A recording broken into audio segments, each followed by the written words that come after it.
Il suffisait de faire quelque chose que les gens veulent. Mais qu'est-ce qui se passe dans une ère d'abondance où tout ce que les gens veulent, c'est déjà là. Et donc, on est en train de passer d'un monde où la vraie question, c'est make something people want à make something people desire. Et comme dirait Lucifer dans la série, Antoine, what do you truly desire? C'est hyper dur de comprendre ce que les gens veulent vraiment, en fait. Parce qu'en plus, tout le monde ils sont tous des menteurs. La blague que je fais tout le temps, c'est que Arte, c'est la chaîne préférée des Français. Ouais, la blague. J'y crois vachement, cette histoire. Donc en plus, quand tu demandes aux gens ce qu'ils veulent, ils te disent des trucs qui, de toute façon, ils veulent pas. Donc ça devient très, très, très, très dur de faire du business dans ce contexte. Ouais. En termes de signaling, je sais pas, Anthropic, ils me font penser de plus en plus à FTX, là. Ouais. C'est-à-dire on est les gentils. Et quand tu vas à travers l'histoire, le truc de, on est les gentils, avec nous, ça va bien se passer, faites-nous confiance. Ça se passe jamais bien. Et tout ce truc d'investir le champ de la morale, etc. C'est quand même super, c'est quand même super red flag, quand même. Alors que c'est pour ça Elon c'est génial parce que lui il dit j'en ai rien à foutre de la morale, on va sur la lune et c'est pour ça que tu peux lui faire confiance, je pense. Parce que dès que tu commences à mettre du signaling, etc. Je pense que c'est étant donné qu'il y a un risque de régulation un jour ou l'autre de l'IA, typiquement la Trump il a rejeté je crois une motion qui disait que l'État devrait avoir un droit de regard sur les modèles qui sortent, etc. Il faut quand même que ça arrive. Je pense qu'Anthropic se positionne dans le cas où ça arrive comme les gentils en disant ah non mais ça c'est les gentils modèles donc l'État va leur faire confiance et les méchants modèles par contre que non, tu vois. Et effectivement comme tu dis c'est stratégie, marketing, argent, il faut arrêter de mettre de la morale là-dedans quoi. Vous avez parlé rapidement de la valo de Anthropic, 965 milliards. Ouais, ils ont pris 900 milliards de valo en 14 mois. Et ils dépensent 4 fois moins que OpenAI. On est tellement nuls, putain. Putain, 900 milliards. Vous avez pris combien de valo, vous, en 14 mois? On a baissé de valo. La valo a baissé. Ah, putain. Tu penses que ça peut être une bulle ou ça va ou pas? C'est un peu abusé. Je te l'ai dit, hein, le calcul est très simple. Hein. Soit ils arrivent à passer le cycle énergétique et c'est pas une bulle, soit ils n'y arrivent pas et ils vont imploser en vol. D'ailleurs, petit Nostradamus, je me demande si Elon il est pas en train de leur faire le master coup de l'année. Parce que si tu regardes stratégiquement ce qu'il en... Bah regarde, il leur loue Colossus 1 et il leur loue pour, j'ai peur de dire un chiffre. 1 milliard 250 millions par mois. 1 milliard 250 millions par mois. Combien ça lui a coûté à construire? 10 milliards, il me semble. Ou je dis une bêtise. On pourrait regarder en live combien ça a coûté. En ces eaux-là, je regardais. Colossus 1. Ils disent pas, là. Ouais, faudrait faire un petit calcul, demander à la chat. Colossus 1. Tu peux demander à ChatGPT, genre, how much Elon invested to build Colossus 1. Attends, là, ils disent 3 à 4 milliards et ça a pris 122 jours. En 4 mois, ça me paraît... Donc il a mis 4 milliards sur la table, il l'a fait en 120 jours au lieu de le faire en 4 ans. Il y a que Elon qui est capable de faire ça.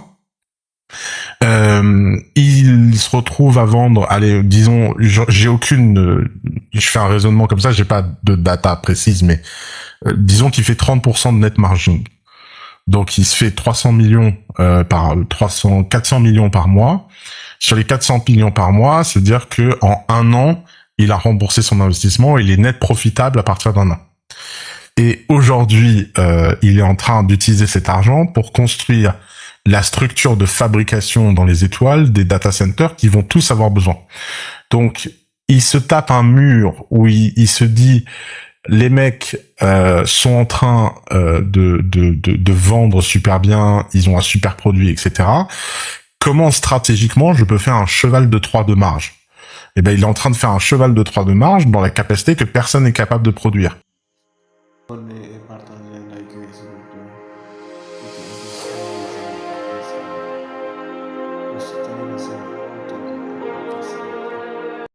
Et si Elon, il a la, Non, j'ai la 39%. 39%. Mais ça, c'est sur Starlink. Sur Starlink, quoi. Ouais, je crois pas qu'on sache la marge sur Colossus. Ouais. Et Colossus, en fait, c'est 10-20 milliards et les 4 milliards, c'est juste les GPU, en fait. Ok. Bon, Ouais. bah, donc le raisonnement, il est sur un peu plus long, Ouais. c'est un peu plus long terme. Mais le raisonnement reste bon. C'est que, en fait, il est en train de créer un cheval de Troie dans la marge d'Anthropic et d'être monopolistique dans la capacité de provide la chose la plus rare du monde, à savoir les atomes et l'électricité. Parce que c'est en train de devenir la chose la plus rare du monde. Paradoxalement. Et donc, s'il a le monopole de l'abondance là-dessus, et qu'ils vont tous faire runner leur modèle sur les data centers de Elon, bah, peut-être que Elon est en train de gagner la partie. Ah, le jour où il commence à faire des centrales nucléaires, c'est la fin du game. Ouais. Bah, lui, il veut pas faire de centrale, il dit que c'est Ouais. impossible à cause de la régulation. Et juste- Ok, donc ah oui, l'espace, du coup, le soleil, ouais. Ouais.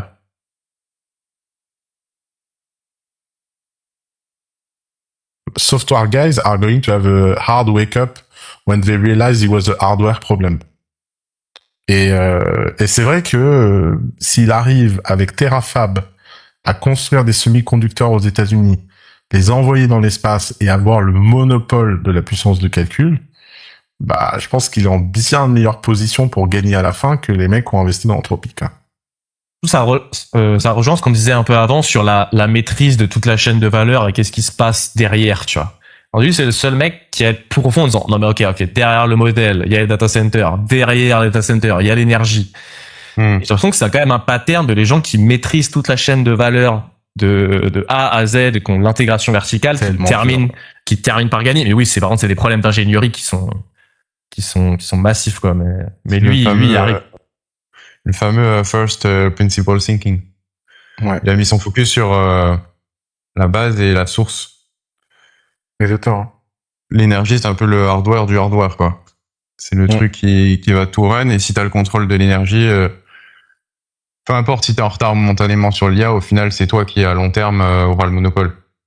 Exactement. Mais il a cette philosophie, ouais, de toujours attaquer la plus grosse contrainte du business. Je trouve c'est ouf, ça. Et c'est ce qu'il fait tout le temps, et ça marche.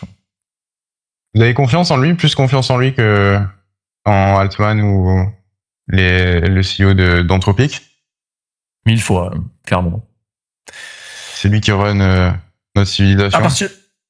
À partir du moment où t'as un profil un peu clivant, c'est green flag par rapport à... C'est comme tu as les gens qui se contredisent jamais, qui ont une communication hyper lisse. C'est que t'as bossé, quoi. T'as bossé, t'as un message à envoyer, tu fais pas de vagues. Et ça, je trouve que ça déclenche beaucoup plus de méfiance que quelqu'un qui sort et qui dit fuck you tous sur les plateaux télé, je veux pas l'argent des investisseurs, allez vous faire foutre. Tu vois, c'est quand même assez un green flag d'un mec qui dit ça, quoi.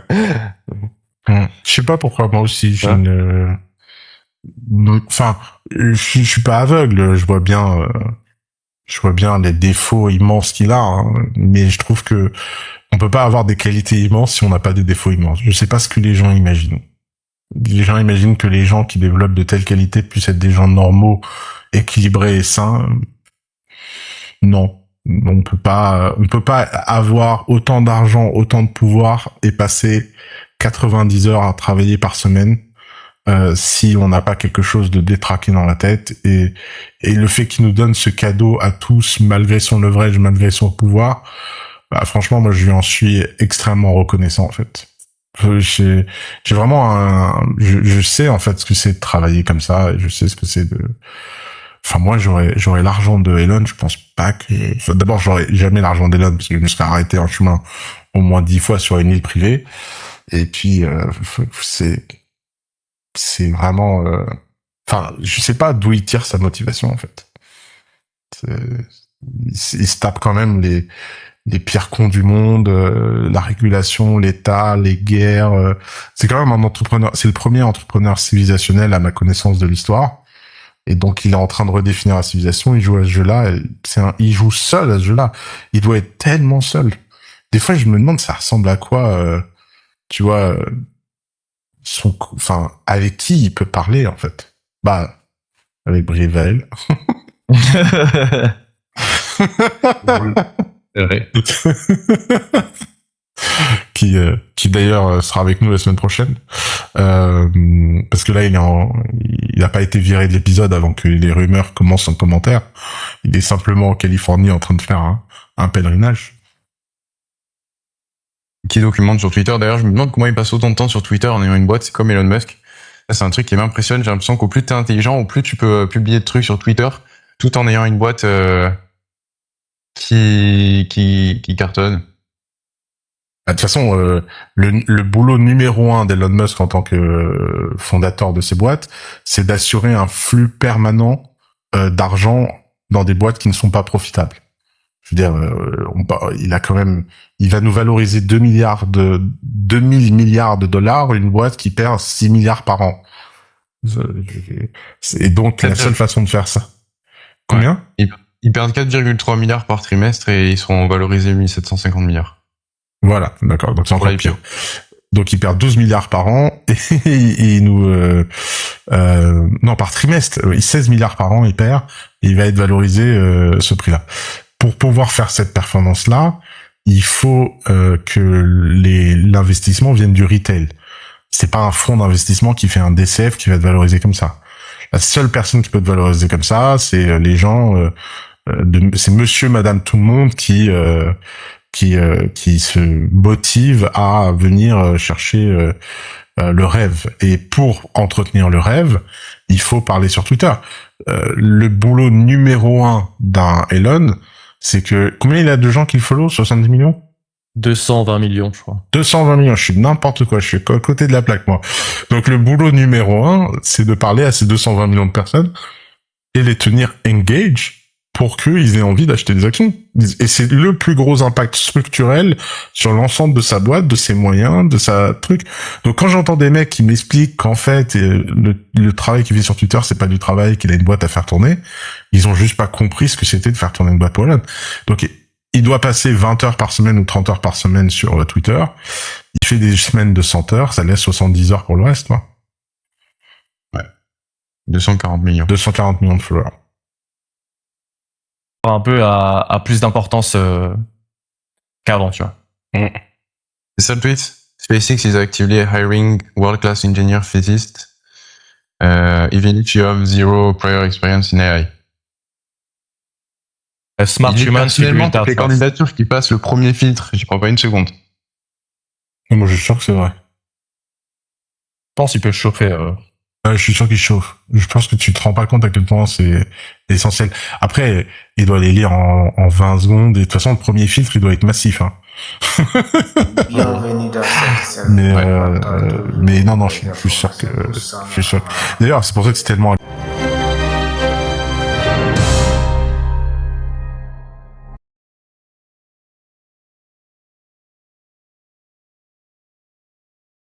grave de travailler pour des mecs comme ça, hein. C'est que quand tu travailles pour un mec comme ça, t'as une chance de finir avec lui dans une pièce à réfléchir quand ton sujet est important. Hein. Et tu sais que ton travail est important parce que Elon est dans la pièce. Hein. Ça, c'est le coup des mecs qui veulent faire la stratégie, déléguer et tout. C'est un sketch. Hein. Tout le monde le sait très bien. Après, c'est dur. Hein. J'ai vu qu'il y avait quand même pas mal de... La quasi-totalité des ingénieurs qui étaient à la fondation d'XRA, ils sont tous partis parce que la pression était trop forte. C'est quand même, ça a l'air dur, quoi. Il y a pas mal de mecs qui démissionnent parce que les deadlines sont trop short, etc., tu vois. Après, c'est un filtre, quoi. Les gens qui arrivent à suivre le rythme, c'est des guerriers, C'est clair. Donc t'as un filtre à l'entrée, t'as aussi à l'intérieur, si tu suis pas la rythme, tu dégages rapidement, quoi.